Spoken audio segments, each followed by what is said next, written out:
नमस्कार दर्शक बंधु पुणी उपर मुआ है सुना दर गोटे दिन में एत बढ़ीगला दाम तो कौन रही संपूर्ण अपडेट जाना ता पूर्व जदि आम चैनल को सब्सक्राइब करना एवं चैनल को सब्सक्राइब कर ऑल नोटिफिकेशन को ऑन कर दिंतु जहाद्वारा आग को यही अपडेट और नोटिफिकेशन सर्वप्रथम पाइपर किछि दिन आश्वस्ति पर पुणी बढ़िला सुना रूपा दर आज गुरुवार सकाळ सुना रूपा दर रे एते बड़ परिमाण वृद्धि देखा मिलुछि। दिल्ली रे दृढ़ विश्व संकेत मध्य सुना मूल्य प्रति 10 ग्राम पिछा 2290 टंका वृद्धि पाई।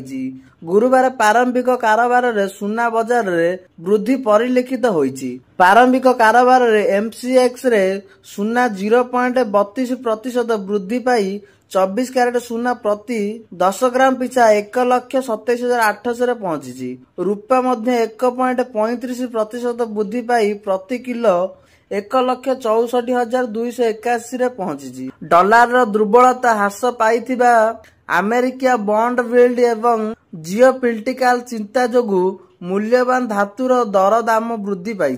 सेहीपरि 22 कैरेट सुना दाम भारतीय बाजार रे 1,70,150 पहुंची। गतकाली अर्थात बुधवार अपेक्षा गुरुवार दर दाम बढ़िबार देखा मिली। सेपटे ओडिशा रे राजधानी भुवनेश्वर रे 22 कैरेट सुना दर 10 ग्राम पिछा 1,70,150 टंका होइथिबा बेले 24 कैरेट सुना मूल्य 10 ग्राम पिछा 1,27,800 टंका रही। भुवनेश्वर रे गतकाली अपेक्षा आज दर बढ़ी देखा मिली।